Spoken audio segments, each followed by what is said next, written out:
Today, Baba is quite strong. So put your seatbelt on.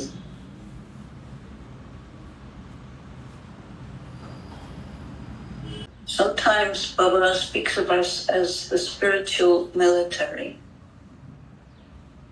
Can everybody hear me okay? Yes? Good. And so sometimes the military have a hard time. In the same way, the spiritual military also has a hard time. So one of the powers we get is the power of tolerance, because when you get a hard time, you need the power of tolerance. And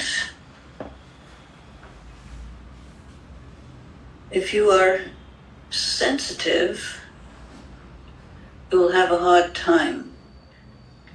But if you are insensitive, you will not be able to have contact with Shiv Baba. So you have to decide about this phenomenon, right? So what is more important?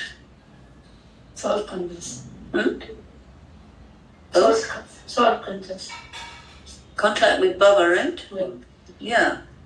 So if you want contact with Baba, then you have to be willing to have a seriously hard time with the BKs. Yes. So is that okay? Yeah. And Brahma Baba is in very forceful mode today as well.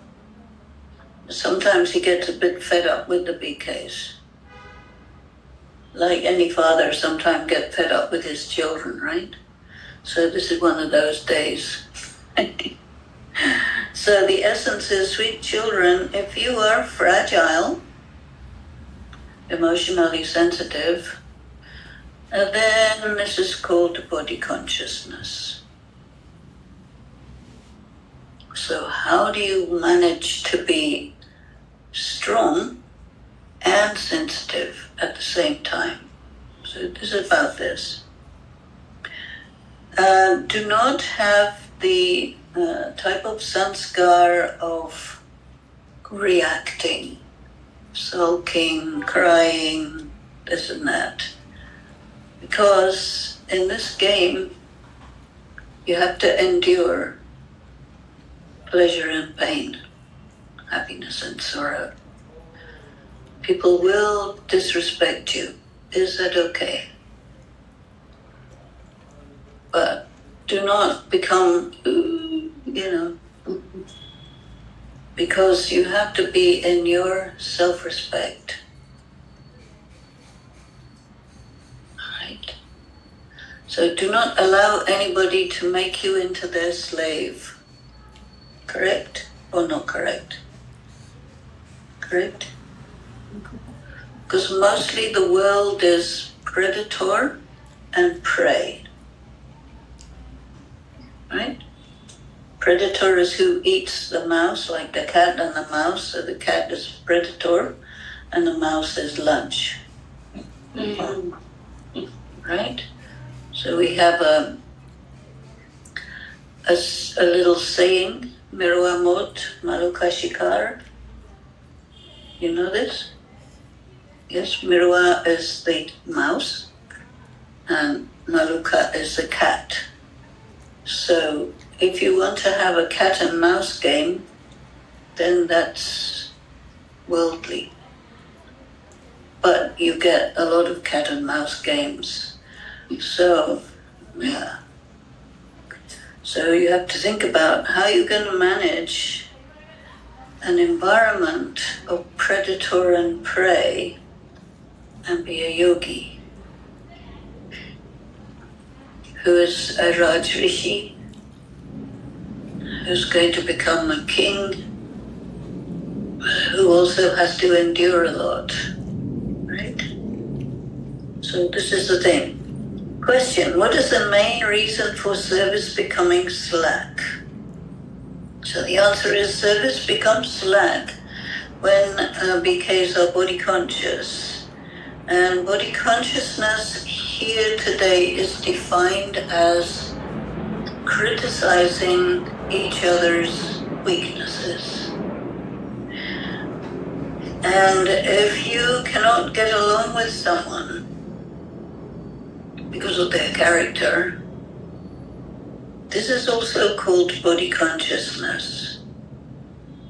So we need a fair amount of adjustability, but you also have to have boundaries. So you adjust with somebody, but you do not get pushed around by them. So you have a line. This is called Maryada. So you have to figure out how to establish that line and maintain that line. Otherwise, it will not be good. But Baba says that if you can't handle this one or this place or that place, then it means you're a bit too fragile.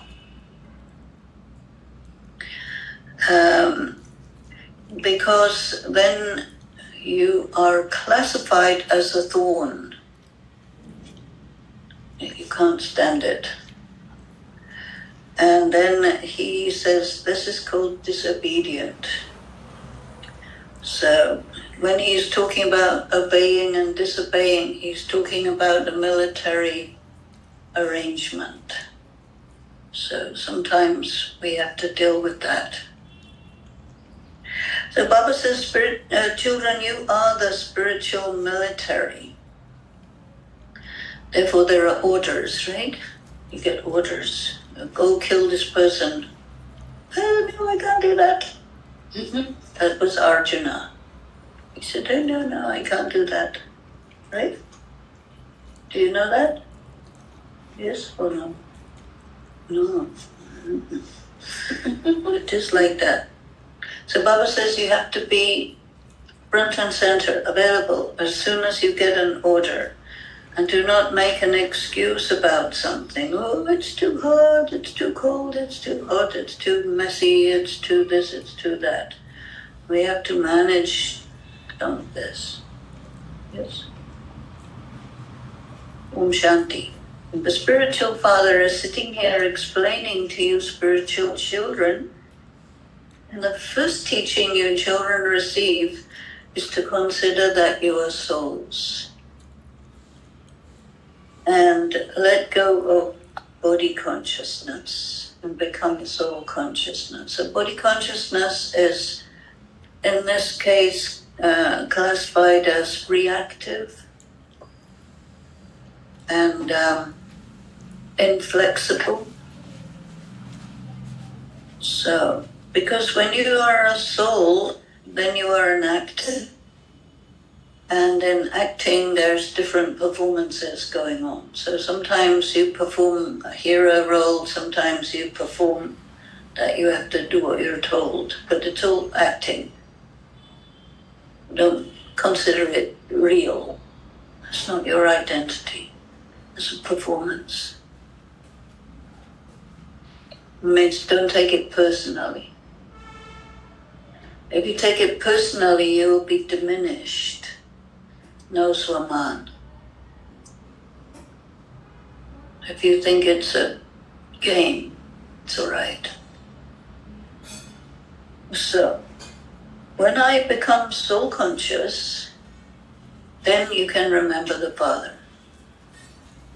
When you are affected by all this performance, it's difficult to transcend it. So soul conscious is you transcending circumstances, people's behavior, all this stuff, because it's not your problem really, it's their problem. Right? Or no? Yes? Yeah.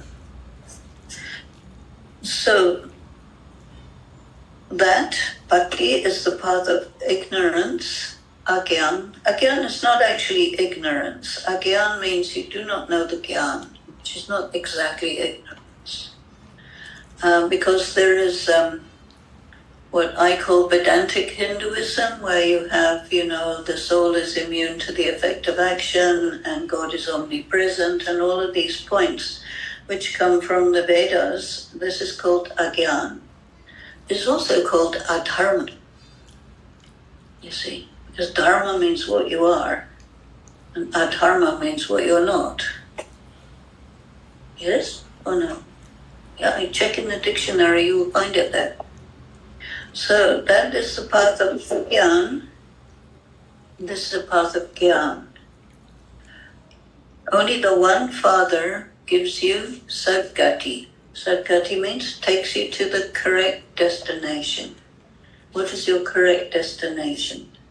You have two destinations. Gati is one, and Sadgati is another one. Right? So Gati means you go to the soul world, but you don't stay there. You keep going and come down to the golden age, which is called Sadgati.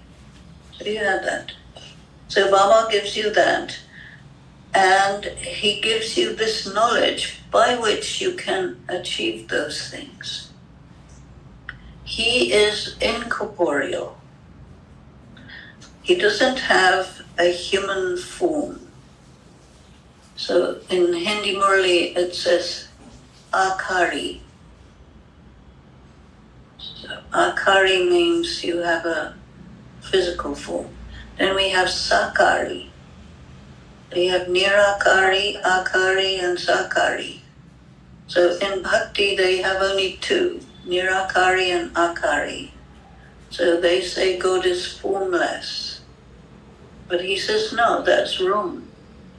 I have a form, point blank, but it's not physical. So in the Vedas, they can't distinguish between physical and non-physical. Everything is physical. But because everything is not physical, they say then it doesn't exist, or it's everything. You see. So you have to deal with this, which is called the Agyan. So he doesn't have an Akari form, human form. No one who is Akari, so Akari also means a subtle form. So like you have the subtle deities, Brahma, Vishnu, Shankar, these are called Akari beings. But they're not physical. So no one with any kind of physical form or any face or something can be God, you see. So anybody who says Shivoham or something like that, they're lying. Serious problem when you tell people that. So all souls are Nirakari.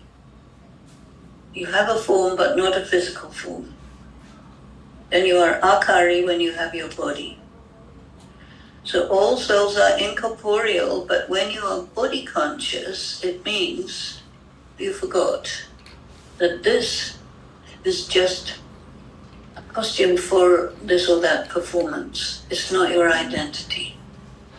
When you look in the mirror, or when somebody gives you a piece of ID, says this is your ID, it's not. This is your body's denomination.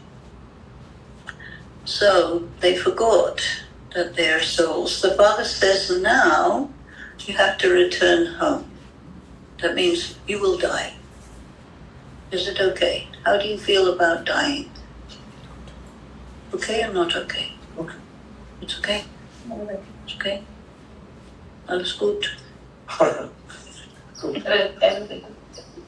Yeah, but you won't actually die because you're immortal. But you will leave your body, your people, your stuff, So, to practice to let go. Consider yourselves to be souls. That means it will seem like you're dying, but you won't actually die. Let it go. It's better. When you consider yourselves souls, then you'll be on the same level as Baba. then you can remember Baba. Because he's Nirakari. So you have to be Nirakari, he is Nirakari, then you can have connection. Otherwise, you're on different planes. So you can't have contact. When you're in that state, then the sins of many births will be burned. Sometimes he says your sins will be cut, sometimes burned. So if somebody cuts you or burns you, how do you feel?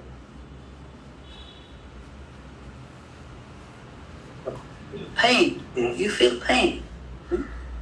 So he's actually, this whole Murli is about how to handle pain. Because you will be subjected to pain, and you need to understand how to manage pain. So you'll have emotional pain, physical pain, financial pain, social pain, spiritual pain, psychological pain, many varieties of pain. And you need to know how to manage it, otherwise it controls you. And what he's saying is you need to get to a point where you cannot be controlled by pain. Most people, they control each other by inflicting pain on each other. It's a common procedure. But he says, now you have to be such that nobody can succeed in controlling you by inflicting pain on you. Is that okay? Can you handle that? Can you do that? It's a Raj Yoga. So, when you are incorporeal and you remember your incorporeal father, then all of your poison will come up into your conscious mind. That will hurt. So you have to, allow it to pass out. And that is called cutting and burning the sins. Because once that's happened, then those sins do not control you anymore. This is what we're studying here. There is no other way to do this. Because normally your sins are suppressed and they're in your subconscious and you don't know what your sins are anyway. But they drive your karma. So they make you do negative karma. And you are completely under their control. So you want to become free. So this is the mechanism for becoming free. So there are souls who become, the soul is a funny translation, the soul becomes impure and the soul becomes pure. So in the Vedantic Hinduism they say Atma Nirlep. And Baba says no, Lepchep. Lepchep means you are affected by things. And so you become impure and you become pure. But you don't become God. The Father has explained that when it is the Golden Age and Silver Age, then the souls are pure at that time. And then when it is the Kingdom of Ravan, Copper Age, Iron Age, Kingdom of Ravan means you're under the influence of materialism. In that sense, in that situation, you become impure because you are motivated by your emotions.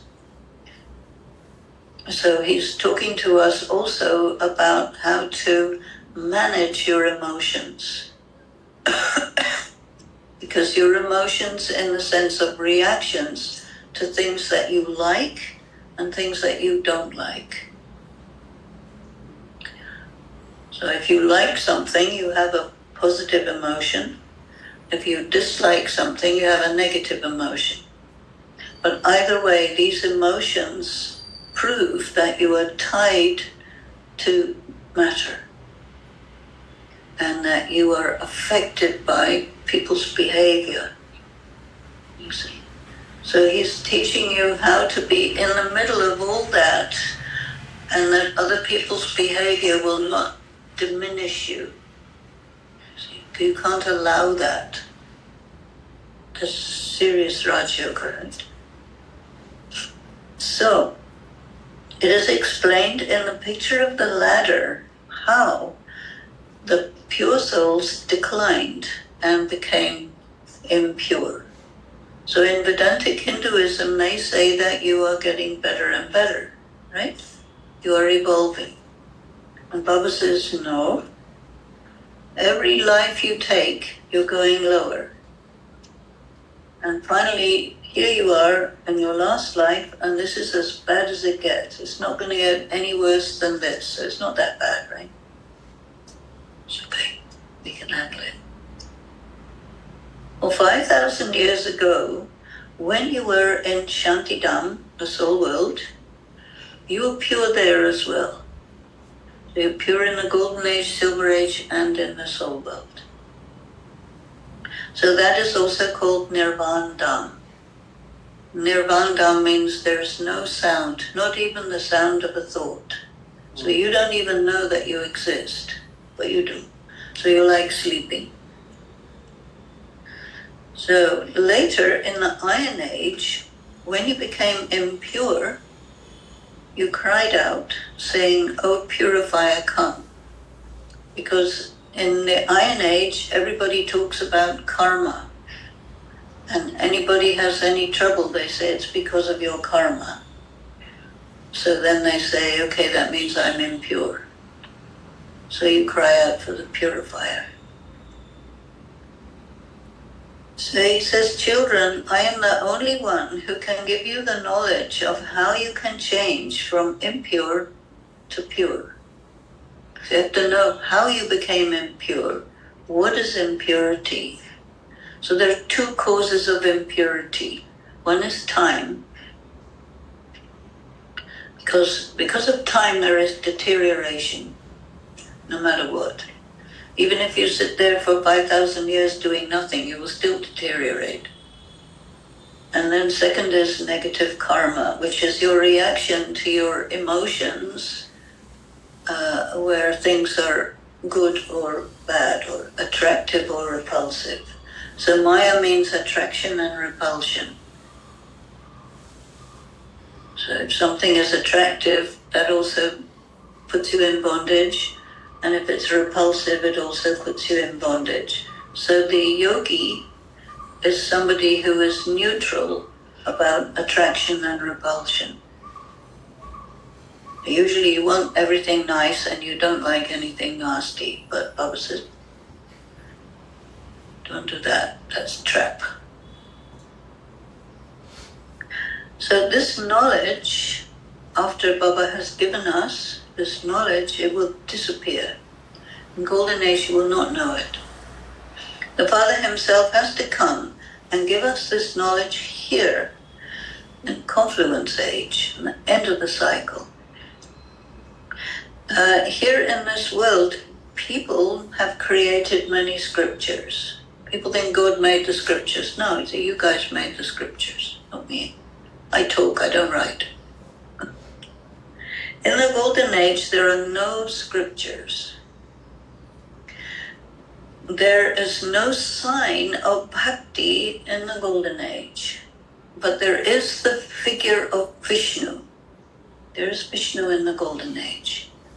The figure of Vishnu is on the back of the throne of Lakshmi and Narayan. But that's still not a trace of bhakti.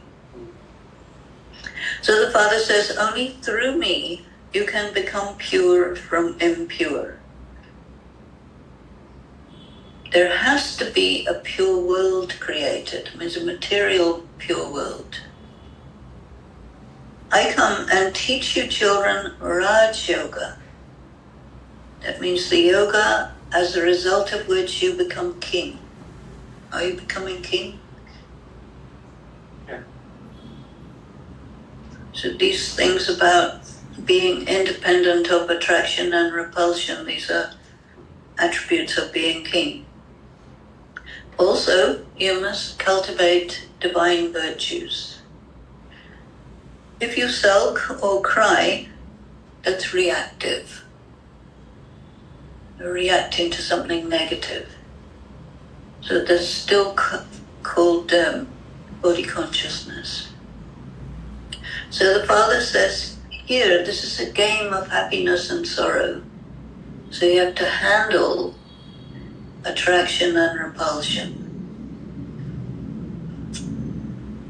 respect and disrespect. So if you know the Gita, this is all in the Gita.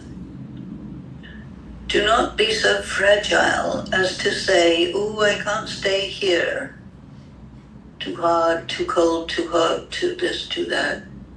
No, that means you're too fragile. Do not think that, well, this person's nature is such that I can't live with them. You manage it. So continue to let flowers come out of your mouth. So you have to know somebody's okay, not okay, but it doesn't mean that you have to react to it. And it doesn't mean you have to insult them. So be nice to people, but don't be fooled by anyone. Don't be babies. But do not allow thorns to come from your mouth. So this is also reactive. When somebody does something bad, the normal reaction is to say something critical. But he doesn't want us to do that. Many of you are still allowing thorns to come out of your mouths. It's words that hurt. If you get angry with someone, this is also called being a thorn. Many of you are unable to get along with each other. Because all BKs are completely different from the next one. So you have to harmonize with the unharmonizable.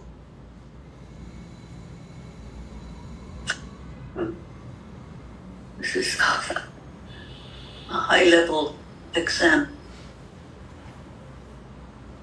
Because of being body conscious, they see each other's weaknesses. A weakness is part of a person's performance. And so when you're evaluating a person in terms of their performance, you're also under the influence of their performance. So you have to look past it, because otherwise you get into a karmic account with them. And you don't want to get into karmic accounts as much as possible. So because of body consciousness, they see weaknesses and they don't overcome their own weaknesses. So one of the aspects of ego is superiority or inferiority. So when you see somebody else's weakness, then you say, I am better than this one. When you feel jealous or impressed by someone, you say, that one is better than me. And so both of those are ego, superiority or inferiority. So the idea is we have to be neutral, because if somebody is a bad BK, that's their problem, not your problem. You will not go to Dharmaraj because of that person's behavior. They will go. Right? Or not right? Yeah. So you have to make a difference between yourself and other person. So however another person is operating, that's their problem. However you are operating, that's your problem. When you distinguish between yourself and another, then you're more focused on your work. Because you can't do somebody else's work for them. And if you do, then you don't have any brains. So wake up. So this is how service becomes slack. Interesting, huh? Baba understands that all of this is happening because it's in the drama. And each one has to be reformed. So reformed is the word they have used for Sudharna. You have to raise up. When the military go to war, have you been to war? Maybe in another birth? Probably. So when you go to war, you have to fight the enemy. You know, I have had experience where the military have called me to teach the soldiers how to shoot the enemy. And so, okay, how do you shoot the enemy? 3 ways. You could shoot to kill, you could shoot to injure, or you could shoot to just stop them. So slight injury will make them afraid. So you have to decide what you have to do. You have 1 second to make the decision. So you need to know what to do. Because you're in that situation. And many people, they're afraid. Partly because it's scary, but partly because they think it's a sin to kill other people. And so there's hesitation. If you hesitate, you're dead. So when you go in a war, they tell you, here's a gun, kill or be killed. These are your 2 choices. You decide. So it's very difficult to be in war. And you are not alone, you are with other people. And so if you're a coward, that puts everyone in danger. So you cannot be a coward either, because then all your people will get killed as well. You will run away, you'll be shot in the back. Military is difficult. To go to war, to sit and train is not difficult, but to go to war is difficult. And war is chaos. Complete chaos. So the military are also called when there are floods or earthquakes or difficult calamities. And then the military start doing the work of laborers. So they have to build the dikes against the water and do all this physical work. So in BK, you have to also do some physical work sometimes. So the government orders the military to clear the mud, etc. And if somebody doesn't go, they shoot them. It happens like that. Don't worry, nobody's going to shoot you. But they might say something nasty, which is similar. So the government's orders have to be obeyed. Okay, that's the military. Now Baba says you are bound to do service. You have a contract. You have to fulfill your side of the contract. Means when service is needed, you have to do it. And you must be ready to do service whenever Baba asks you to do it. So it's like the immediate response. You're busy doing something else? No, do something else. Baba used to train BKs like that. Nowadays it's not. But when I was trained, it was like that. If you don't accept it, then you're not considered part of the military, spiritual military. And then if you're like that, then you can't sit in Baba's heart. That means Baba appreciates those who, go beyond normal things for the love of God. So you are the Father's helpers in giving everyone the message. Suppose there is a big museum opened 10 miles away. You still have to go and do service there 10 miles away. You might have a big list of doing something beyond for Baba. Yeah. Any one thing which comes to your mind now? Well, I'm going to take up too much time if I say that. Afterwards, yeah. Sure. Remember that question.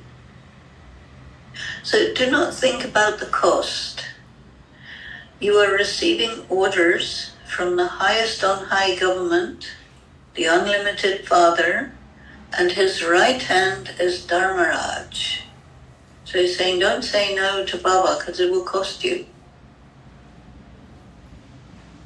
If you don't follow Shrimat, you will fall.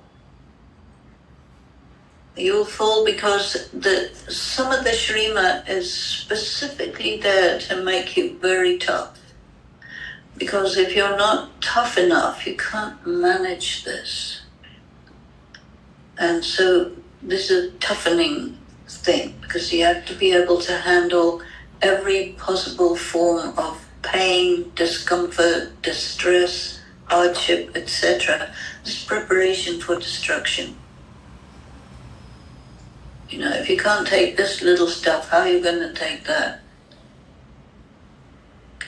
So if you don't follow this, you will fall, you'll be too weak. And Maya will come and say, oh, out. You say, excuse me. What do you mean, out? So this is it. Srimat says, make your eyes civil. So this is a word play, become civilized. And then another word play is criminalized. So if you have an eye where you want to consume another person, take their energy, use their bodies, then that's assault. And if you're civil, then you will see through the body, see the being. So have the courage to conquer lust. Why do you need courage? Is because you have to face the fact that you are under the influence of your body parts. And Baba says, this is not your dignity. So these are Baba's orders. And if you don't follow them, you get crushed because Maya will get you. Then you will miss claiming the kingdom for 21 births. You will not get the kingdom. So the Father says, only you children can know me, other people not. Those who came in the previous cycle gradually come, they emerge. These are absolutely new things. This is the age of the Gita. But there is no mention of the confluence age in the scriptures. They don't talk about that. They talk about Copper Age. They've shown the Gita in the Copper Age, but it must have been at the confluence age when Raj Yoga was taught, because what is the result of the Gita? Heaven. So, what is the result of the Copper Age? Iron Age. It can't be in the Copper Age. So these things are not in anyone's intellect or information. They don't have this information. You now have the intoxication. I call it ecstasy. You are in ecstasy because of this knowledge. Whereas those people, they are intoxicated with or in ecstasy about a bhakti. You see. How do they get in ecstasy in bhakti? You know, in Shivratri, they drink all kinds of drugs.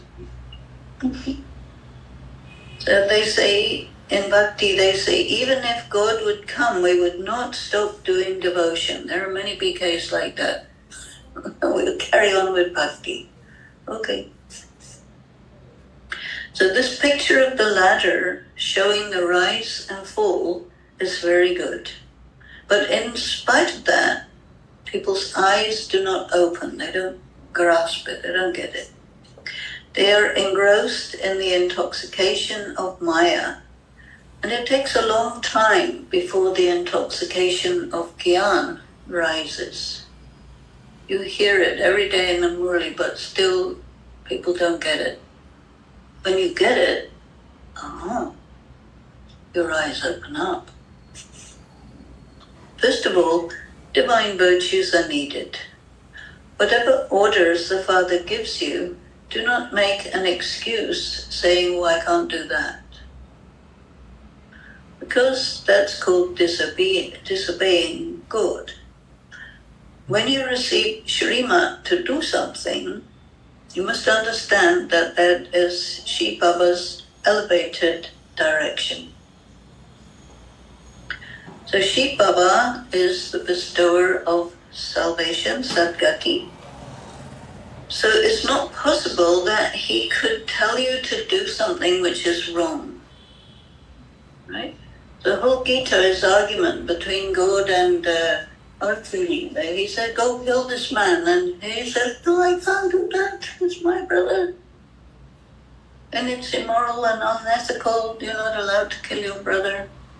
He says, "I'm God, I know about ethics and morality. Go kill him." No. So Gita is like that.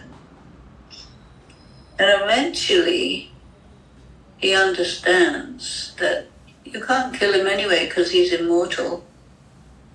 But you have to go through the motions of doing what is necessary against somebody who has done something wrong, because you're the king, so you have to administer the law. So you can't be too delicate.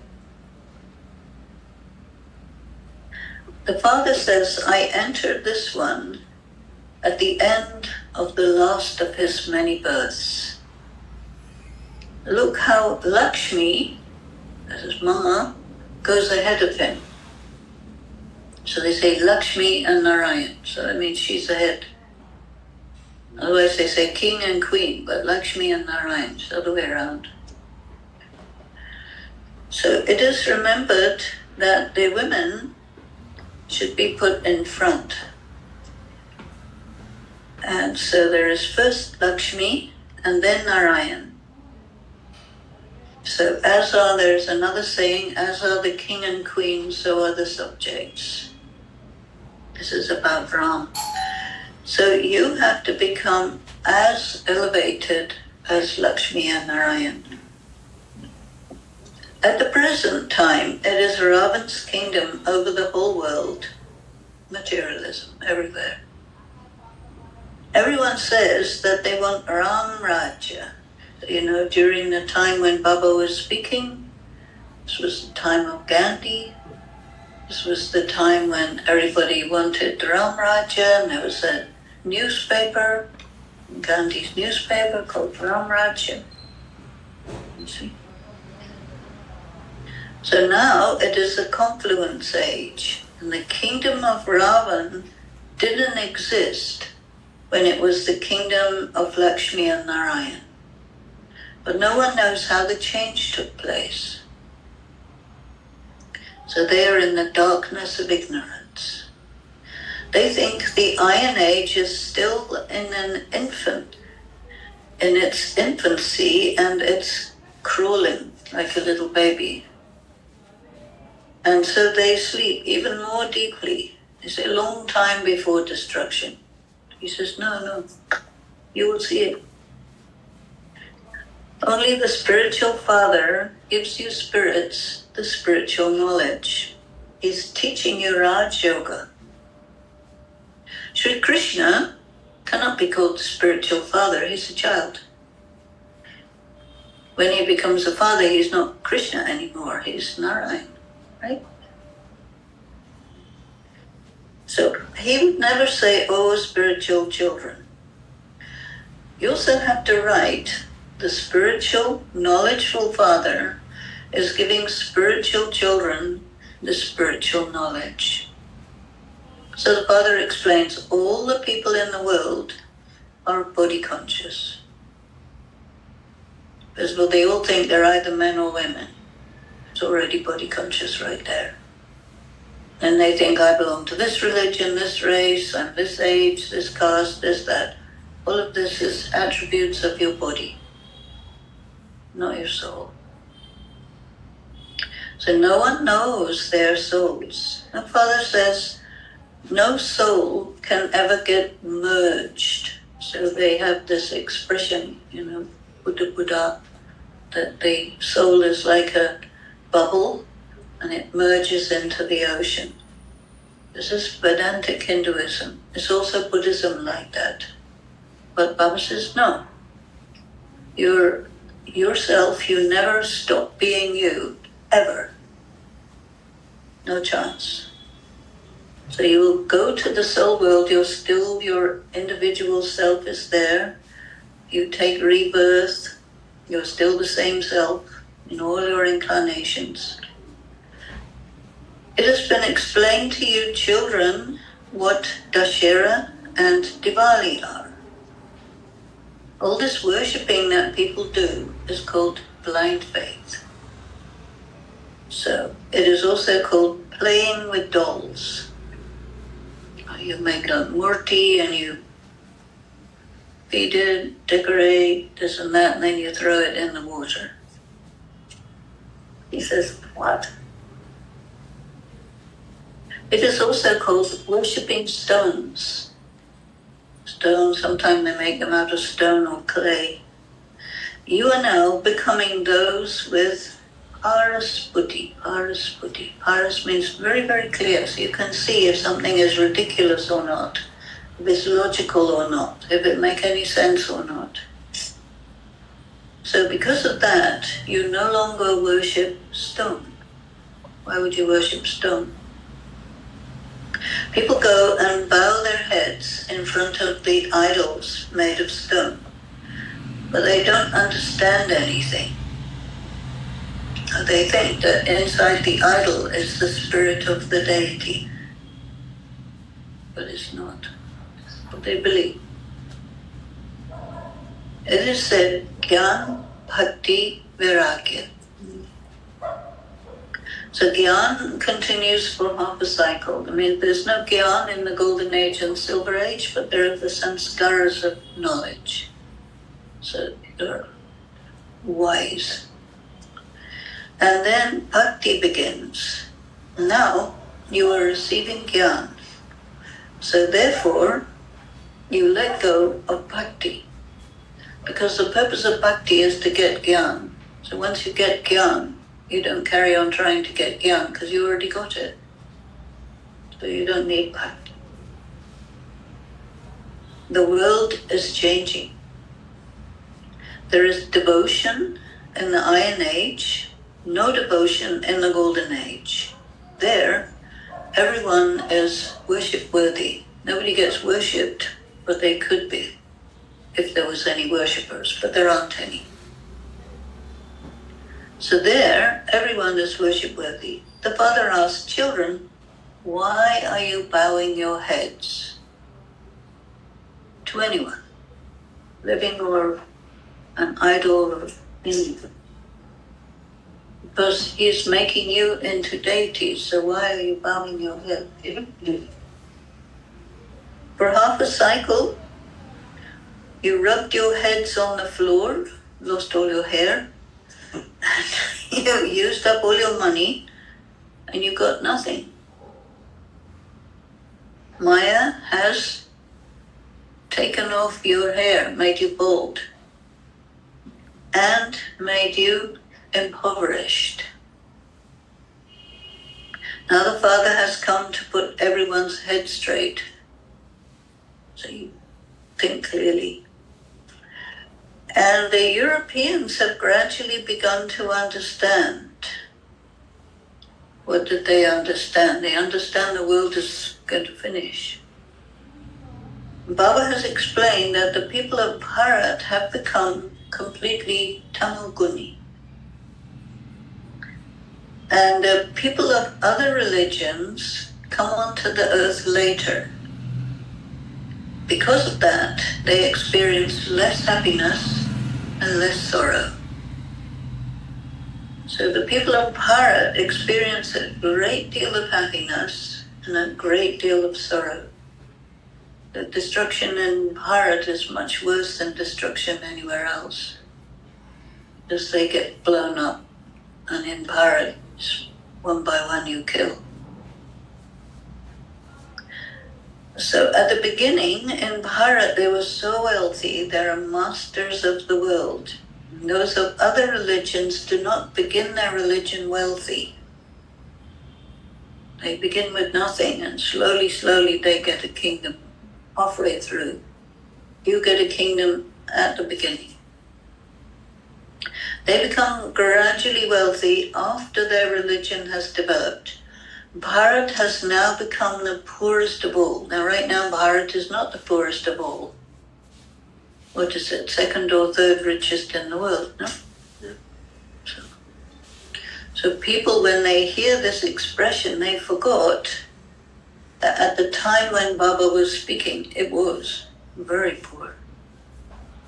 Nothing. When I used to go in India in the first, nothing. You see only poverty everywhere.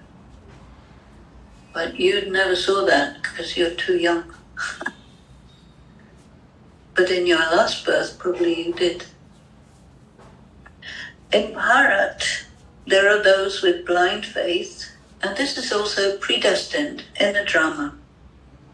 The father says, that which I made into heaven, that has now become hell. So the people here have got monkey intellects. So what's a monkey intellect is if you see something tasty, you want it. Have you seen a monkey? If you've got a mango in your hand and the monkey sees you from half a mile away, he'll come get it. People have become those with monkey intellects. And I have come to make you, bandar to mandar. So mandar layaks, they're worthy to be worshipped in a temple. The vices are very strong. Actually, they're not really vices, they're emotions. Anger is an emotion. Hitting somebody is a vice. So there's a difference between the feeling of the negative emotion and what you do with it. So if you have a feeling and you control it, that's better than not controlling it. So you have to work through your anger. Become sweet and peaceful. You know that only a handful out of multi-millions emerge to claim a royal status. The father says, I have come to change you from ordinary people and mortals, people who are subject to death, to Narayan. Narayan is an honest man. In that, there are the 8 jewels who are remembered. There are 8 jewels with the father, who is the 9th jewel in the middle. Have you seen? 333, the square, all different colored diamonds, the white one in the middle. So 8 pass with honor, and that too is number-wise according to their effort. It takes a lot of effort to break body consciousness. Body consciousness is the ego, reaction, attraction, repulsion. A lot of effort to be neutral. The consciousness of your bodies must be completely removed. Consciousness of body means your is-it, basically. You can't say that to me. Okay. Some of those who strongly believe in the knowledge of the element of Brahm, they're also like that, they're Lord of Anger. And they, not Lord of Anger, they can leave their body. I saw this one time. I was in Mahakal Eshwar in Ujjain on Shivratri, 5 o'clock in the morning. And there was this yogi sitting there, and he left the body right there. Pretty good. So they renounce their bodies while sitting in tapasya. just while sitting somewhere, they leave their bodies and the atmosphere becomes completely quiet. It's amazing, huh? Mostly they leave their bodies in the pure early morning hours, Amrit Vela. It happened occasionally in Madhuban. Someone will be sitting in Amrit Vela and they don't get up, leave the body. Yeah. Not all the time, but once in a while. At night, people perform unclean actions, and in the morning they take a bath and start remembering God and worshipping Him. So the Father continues to explain everything. At the exhibitions, give the introduction of Aleph. You know, it's Aleph and Bay. These are the first two letters of the Sindhi alphabet, which is Arabic. So Aleph is like a straight line with a little dot, and Bay is like a curved line. So it's like a boat. No. Alpha and Beta has nothing to do with it. It's better to say Aleph and Bay. So first is Aleph, Shiv Baba, and Bay, kingdom. The Father is only one. He is incorporeal. The Father, the Creator, is sitting here telling you the knowledge of the beginning, continuation, and end of creation. The creation doesn't mean the planet, it means human society. The performance, the drama.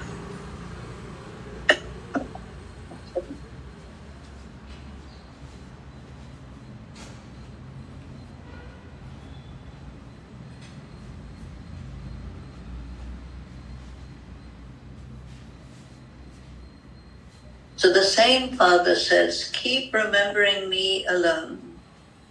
Let go of your dependence on your bodily relations. Consider yourselves to be souls and keep remembering me alone. When you tell them the introduction of the Father, they will not have the courage to argue with you. Once they have faith in the Father, then tell them how we pass through 84 births. Once they've understood the cycle and the Father, they will not argue with you anymore.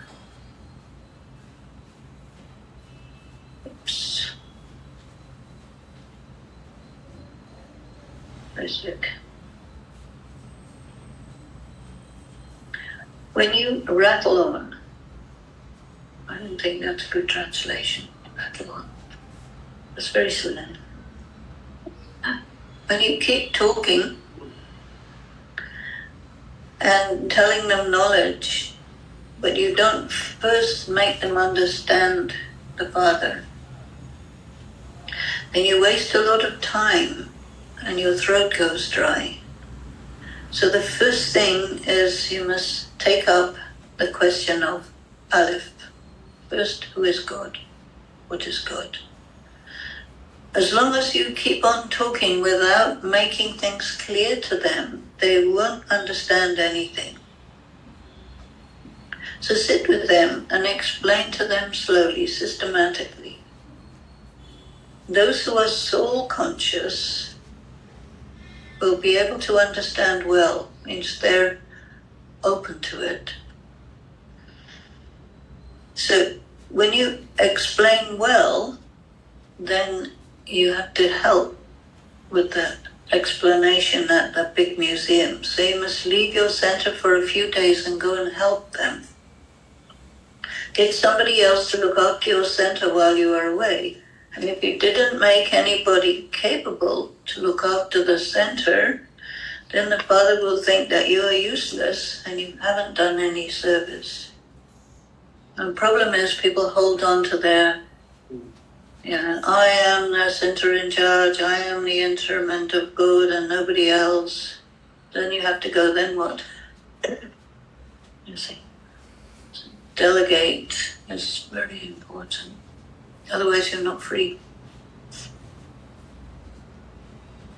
Some children write to Baba and they say, how can I leave this service and go there? But Baba says, I'm ordering you to go there. I don't know you remember this, but there was one time Baba said, all sisters had to leave their center and go to another one. Some of them did, some of them didn't. The ones who did had a good experience. The one who didn't missed. So, Baba is ordering you to go and do service at a particular place where there is an exhibition. If he didn't make anyone capable to look after your center, then you are useless. Baba has ordered you, therefore you must go there quick. Such teachers are called Maharatis. All the rest are either cavalry, horse riders, or infantry, Ukinono. Everyone must help in doing service. If you didn't make somebody capable of taking over from you in so many years, what have you been doing? After so much time, you still haven't made someone into a messenger who can look after the center. So many different types of people come here, so you need good wisdom, to know how to talk to them. You must definitely hear the Murli every day. If you don't listen to the Murli, you get an absent mark. You children have to surround the whole world.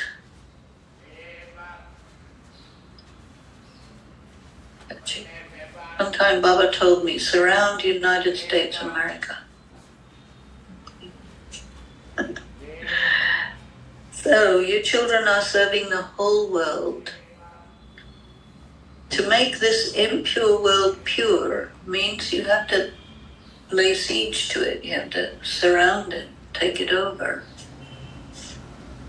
Show everyone the path to the regions of liberation and liberation in lives, the soul world and golden age. Liberate them from sorrow. Acha. To the sweetest, beloved, long lost and now found children, love, remembrance, and good morning from the mother, the father, Bap Dada, and the spiritual father says Namaste to the spiritual children. The spiritual children say Namaste to the spiritual fathers. Essence for Dharna, develop peaceful and sweet nature. Do not get angry and make your eyes civil. Steadily, instantly obey the Father's orders. Do the service of making the whole world pure from impure, that means lay siege to it, surround it. Get out. You know this? Get out. The blessing is, may you be Mahavir. Are you Mahavir? Mahavir?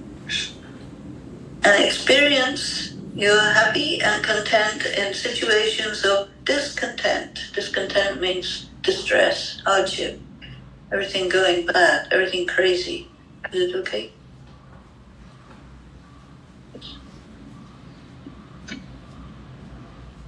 And you do this by having remembrance of Baba.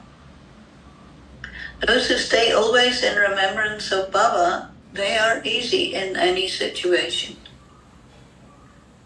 So this is because, on the base of the power of knowledge, even a situation as big as a mountain, you will experience it to be like a mustard seed. A mustard seed means it's nothing, very small. So, oops, this computer jumps around a bit.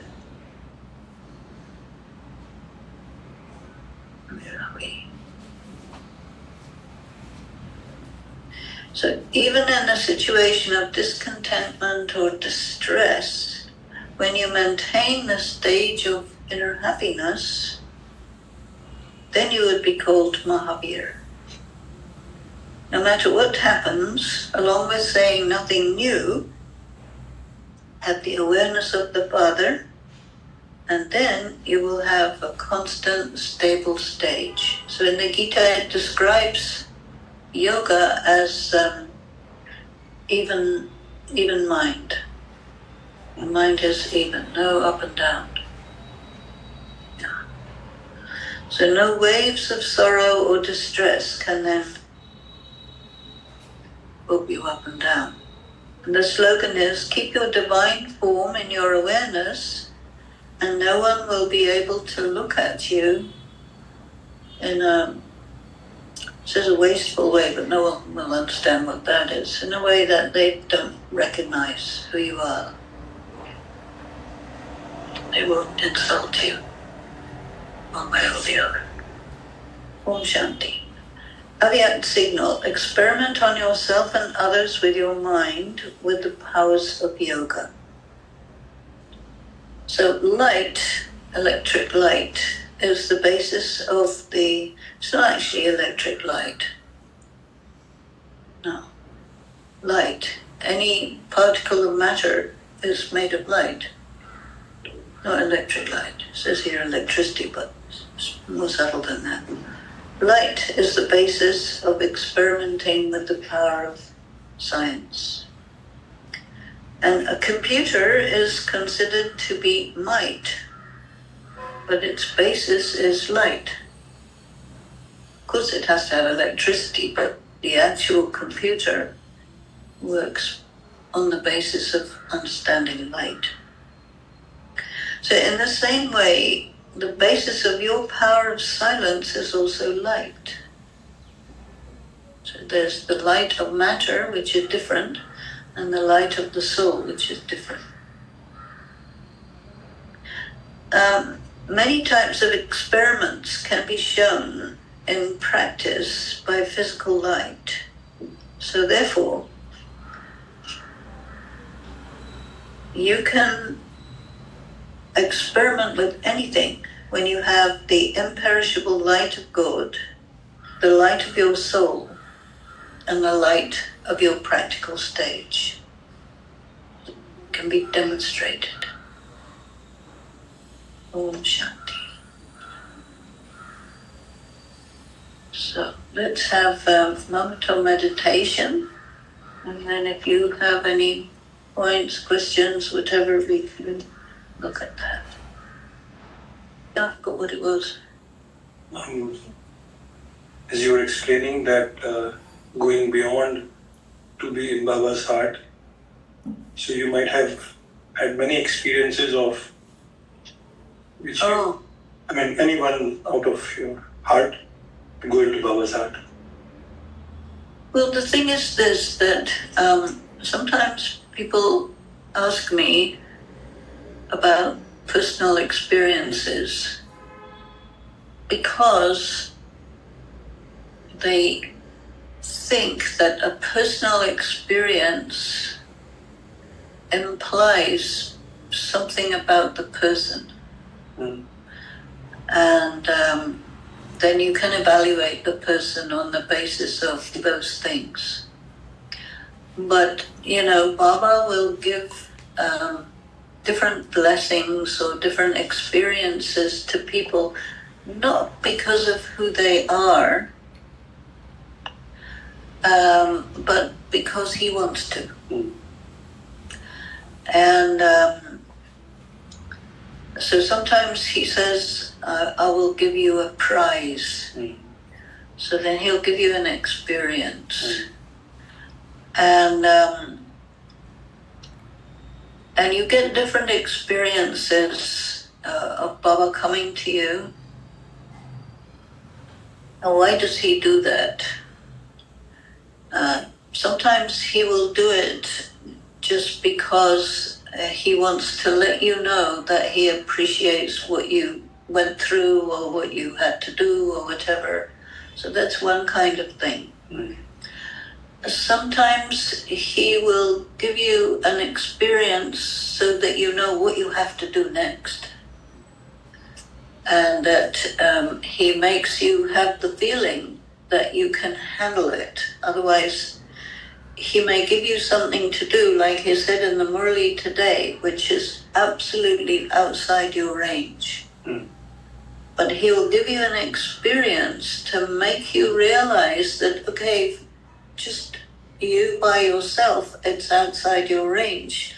But don't forget that Baba's behind you, and all of that power is there And so don't think it's outside your range, because in fact you're an instrument. And so Baba will use different people for things, whether they have the capability or not. So if they don't have the capability or the experience or whatever, then he will get it to happen through them. But he will also not choose incompetent people to do things that require good skill.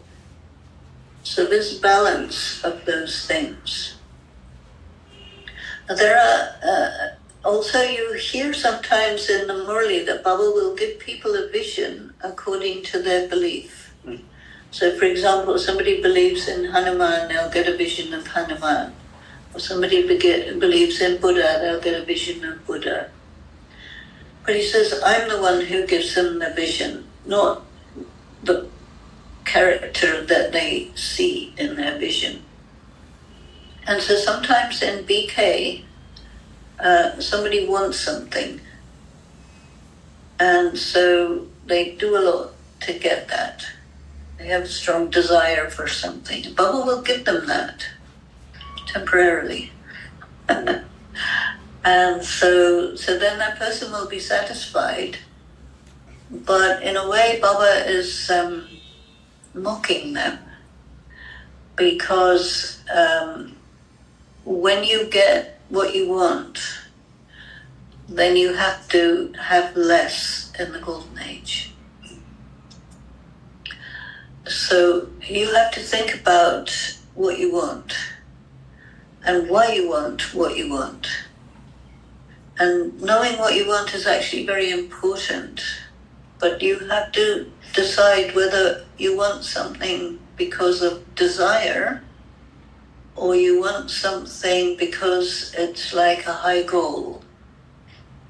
It's different.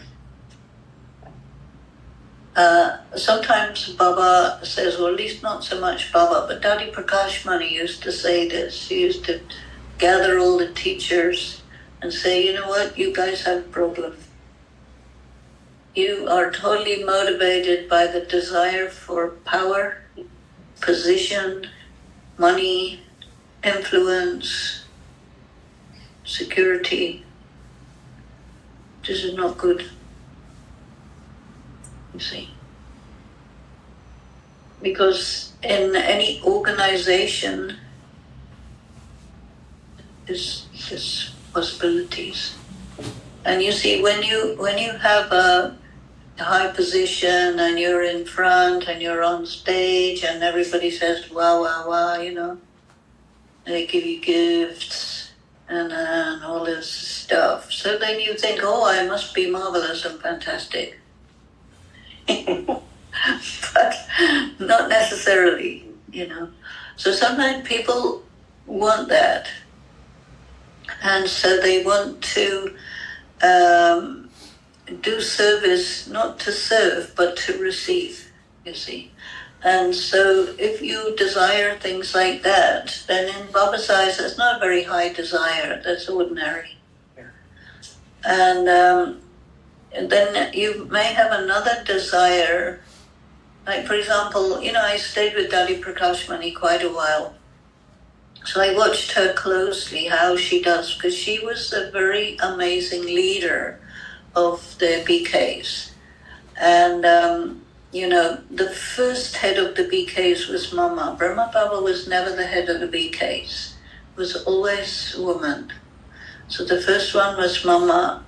And then, of course, when Mama left the body, 65, then Baba had to take care of things, but that was only a very short time, 65 to 69, you see. And then after that, he passed everything over to Dadi Prakash Mani. And it was said of Brahma Baba that he had a very good eye for who should be put in what position. But it was always different from what the rest of the BKs thought. And so when Baba passed the mantle of responsibility to Dadi Prakash Mani, the others said, what? Her? And then Avyat Bab Dada said, yeah, her. She's the right one. See? And even after Baba left the body, you see, now then who is going to be the medium for Avyat Baba? And so there are many trance mediums. And so Daddy had to ask someone to be the medium. And they all said no. And the last one she asked was Daddy Gulzar, and she said, you're not allowed to say no. Because everybody said no. But she was the right one, partly because she was young, you see. And the others left the body.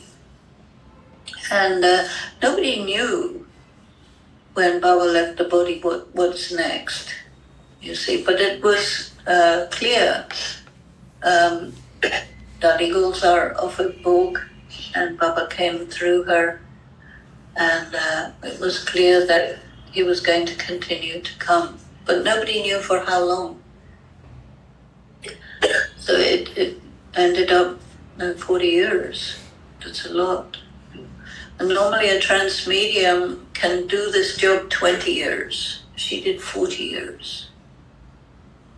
And so that was a very big deal because it costs you a lot to be a medium. It costs you a lot. But the BKs didn't get it. Go. And of course it will destroy the person, but there's a sacrifice.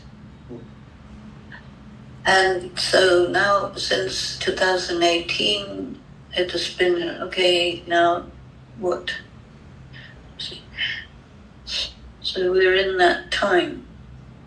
And now the most recent departure, Brijman Bhai. So he was the last of the four main brothers, Jagdish, Ramesh, Nirver, Brijmohan. So they're gone.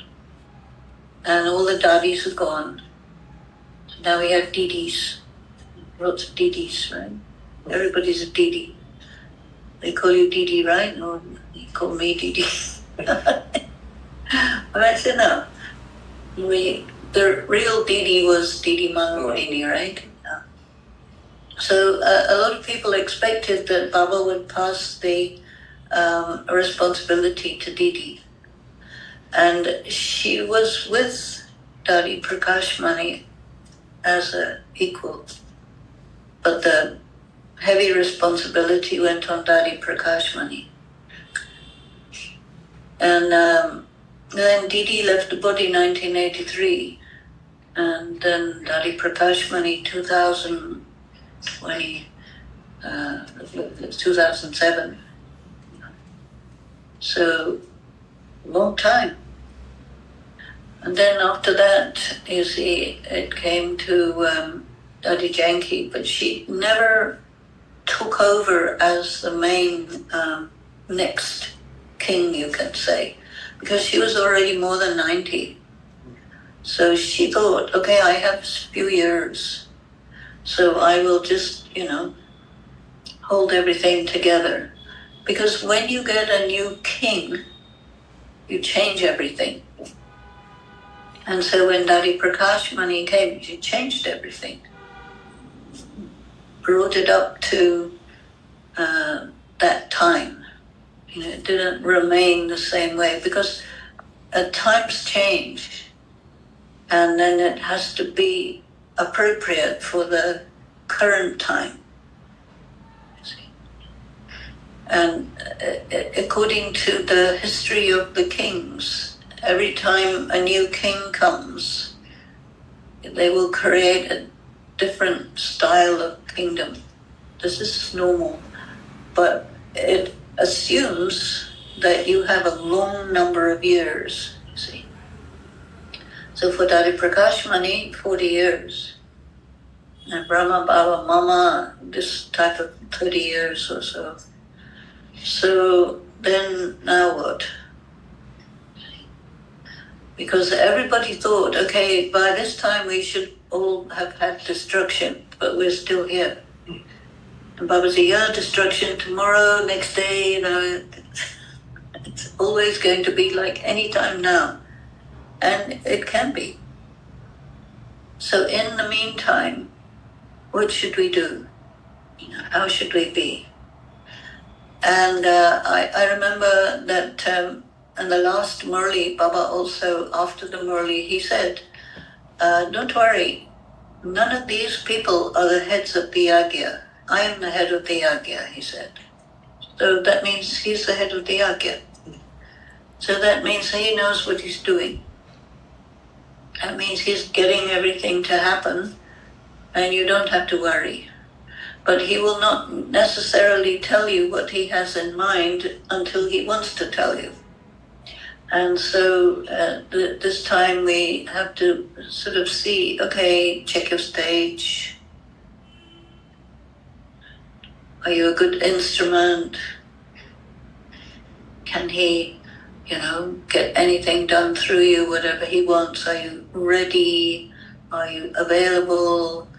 Are you fulfilling all the requirements that he needs in an instrument? Because he can use anyone for anything, anytime, right? It could be young, old, male, female, whatever it is.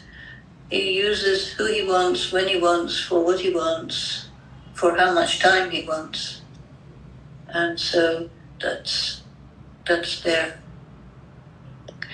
And I think also the people that I know who are really good PKs, they very often, or sometimes at least, they get some special experience from Baba so that they feel he's right there, he's with them. You see, because you don't know. And so he does do that. Yeah. And so, yeah, I do experience from time to time big things, you see. And sometimes he will give you a very powerful experience, at least my experience. He'll give you a very powerful experience right before you have to go to hell for something. So he'll give you a very powerful experience, and then you have to go through serious trouble. And so my interpretation of that is he gives you the powerful experience to let you know that, okay, this serious trouble, don't take it too seriously. It's not that bad. And he's right there. And you just cross that. Because by crossing serious trouble, you become a little more wise, a little stronger, a little bit more experienced, a little bit more resilient. And you have to just get it. That don't take this personally, don't take it too seriously, because it's just a crossing. Yeah, I've experienced that quite a few times. Yeah. And then you say, yeah, okay, no problem. Because like he said in the Murli today, he'll tell you to go off and do something totally horrible. Because he needs you to be tough. And if you have to be, in front of a big difficulty, imagine, I last time I was in Madhuban, I asked them, okay, how many BKs are there? So they said, well, we're 3 million. So you have an organization of 3 million people. Each and every one has their own idea about what's what. Right? How are you going to manage that? Very difficult. And, every BK has a different idea about what is soul consciousness, who is Shiv Baba, what is Gyan, Bhakti, Vairagya, what is yoga. So these thousands of different approaches that are all there. And if you go on internet and you look up Brahma Kumaris, you will see a big kitchery. You see Brahma Baba with wings and all sorts of funny things, and funny videos. And so you got like serious things, strange things, cartoonish things, ridiculous things. So then people say, oh, we can't figure out what is Brahmakumaris, because of all this. So this is also a challenge, because you have to decide, okay, well, what are we? Who are we? What is this? Right? So for most of us, we say we experience, when you come to Baba, you experience, yeah, this is it. Because he lets you know on the inside. And then there are other people, they're here, they don't really know why. They're just here.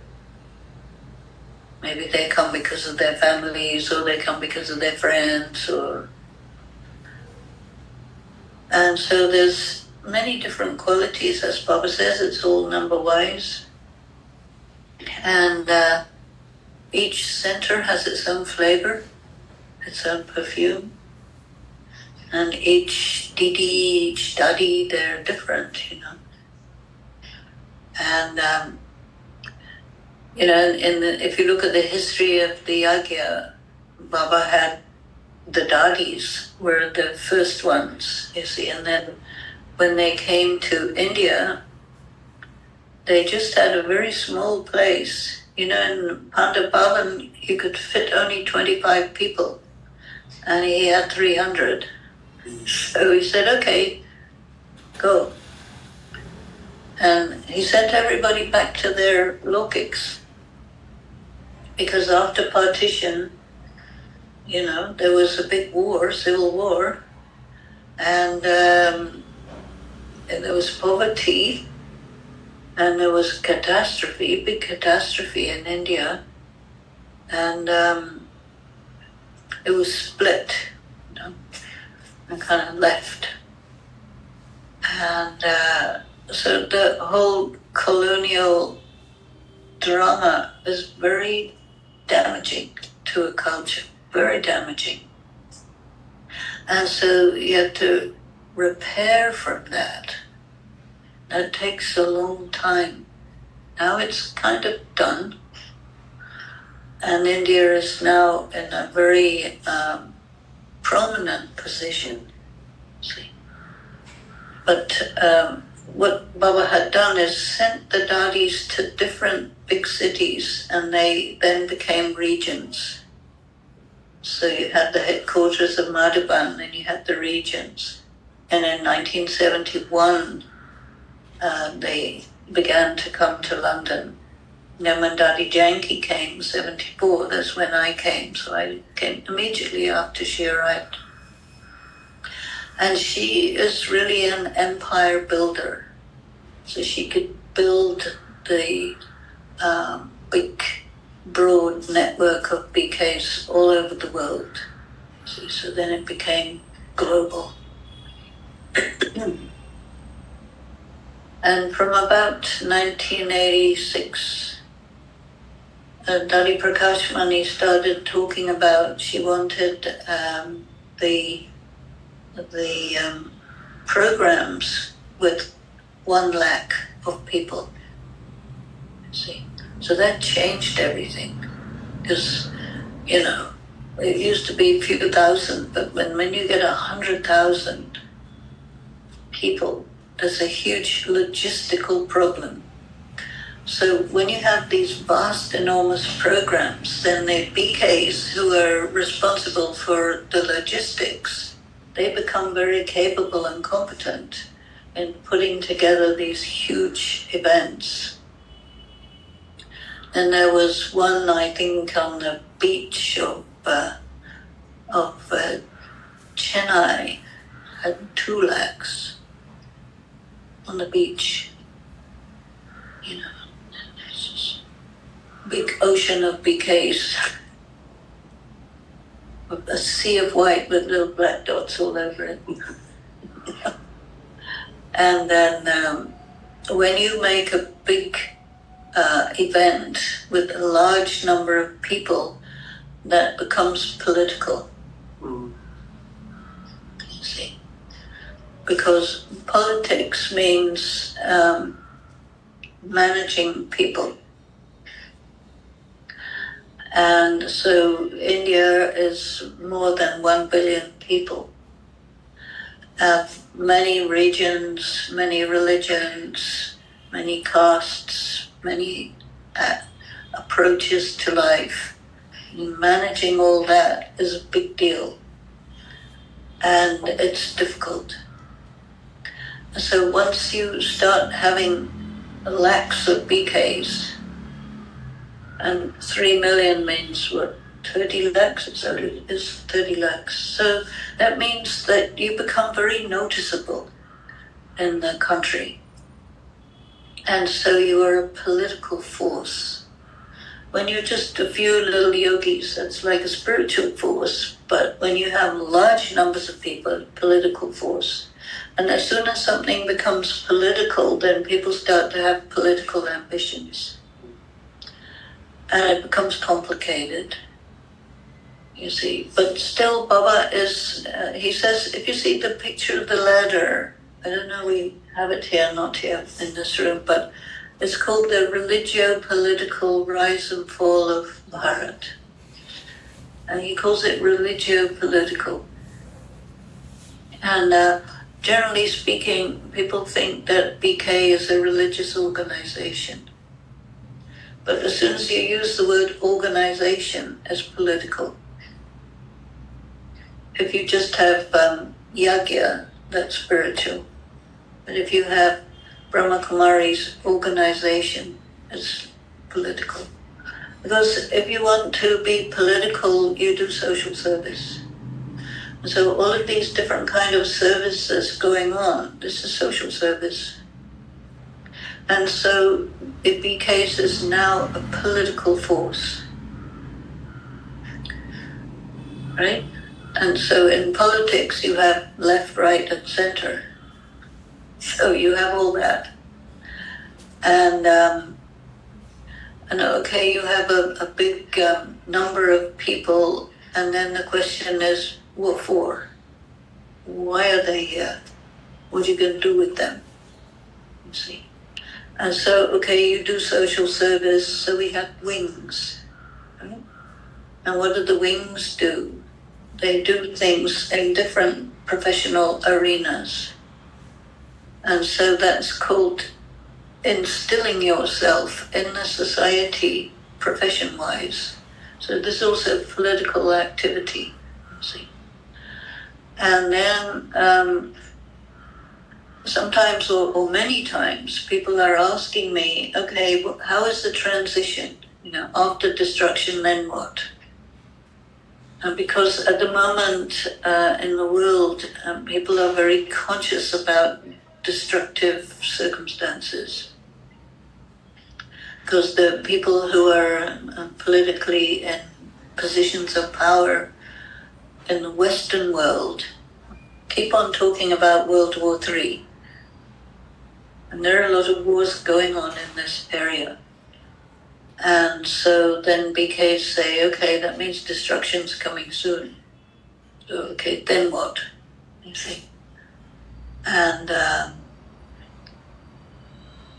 so you're a political force. And also, Baba has said that there's natural calamities to take care about. Because at the moment, the natural calamity situation is also fragile. There are a lot of floods, more than normal. There's a lot of earthquakes, more than normal. And we did go through the experience of COVID, which was a very important rehearsal. And I think that it happened because the governments of the world needed to figure out how easy it is to control the population. And they found it quite easy. Lockdown. Stay home, don't go out, otherwise go to jail. And everybody was obedient. So they know that population is quite easy to control. But then what? This is always the question, what next? Then what? What are we going towards? What are we creating? So as Baba often says, in the middle of destruction, this flower of the new civilization is emerging. But it takes a lot of time. Golden Age doesn't happen in 3 minutes. So up until now, the work we have been doing is to understand the concepts that are the base of the coming civilization. So the soul, the power of God, understanding the drama. And this is the foundation of the Golden Age. And then how you conduct yourself with many varieties of people. There's nothing like everything is all one thing. No, everything is all 100 million things. And you have to harmonize in the midst of big variety. And it means you have to have a lot of personal power. If you don't have personal power, you cannot handle these things. If you do have personal power, you can be very flexible and manage. Like in this Murli today, you can handle pain. So if you can handle pain, you can basically handle anything. And you will not be controlled. See, this is one thing he says, I am giving you Jivan Mukti. And you are used to Jivan Band. So you're used to being controlled. You're used to not being allowed to express yourself. You're used to, you have to follow the majority, whether it makes sense or not. This is the conditioning that we've all been conditioned by this. Now Baba's conditioning us differently, so all this has been going on. And so now the question is, are we adequately conditioned in a different way? Maybe. And then you see what is happening is everything is breaking down.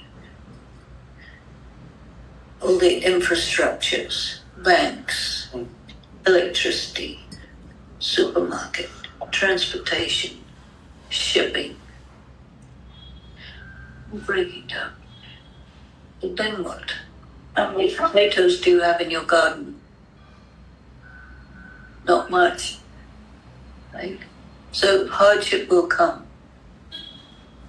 But what Baba has created is a network of BKs all over the world who have all got stocks of food, who have place, like refuge place. And so it's like a civilization, a mini civilization that's there in a big catastrophic world of huge numbers of people, which is collapsing, you see. So you've got this double thing going on. And okay, the boat is rocking. Don't jump out of the godly boat because it won't sink, but it will rock. And then you've got a situation where this can actually make it through and be the embryo of the next civilization. So Baba has to keep people feeling that, yeah, we can handle it. He gives many experiences to say, don't worry, I'm behind you, you can do it. If I put you in a position where it's very difficult, do it anyway, you know. And I will send you what you need, the people you need, the stuff you need, or whatever. Just let me use you see. And all of us are in that situation. And this is why he gives all of us different type of experiences, because we are not in the business of this BK is wonderful, marvelous, and fantastic, and we can worship this one. That's not the job. No. Right? Yeah, that's bhakti. But we do have to come together and get through difficult period. And that's okay. Okay, we'll stop. Om Shanti. Just have a moment of silence.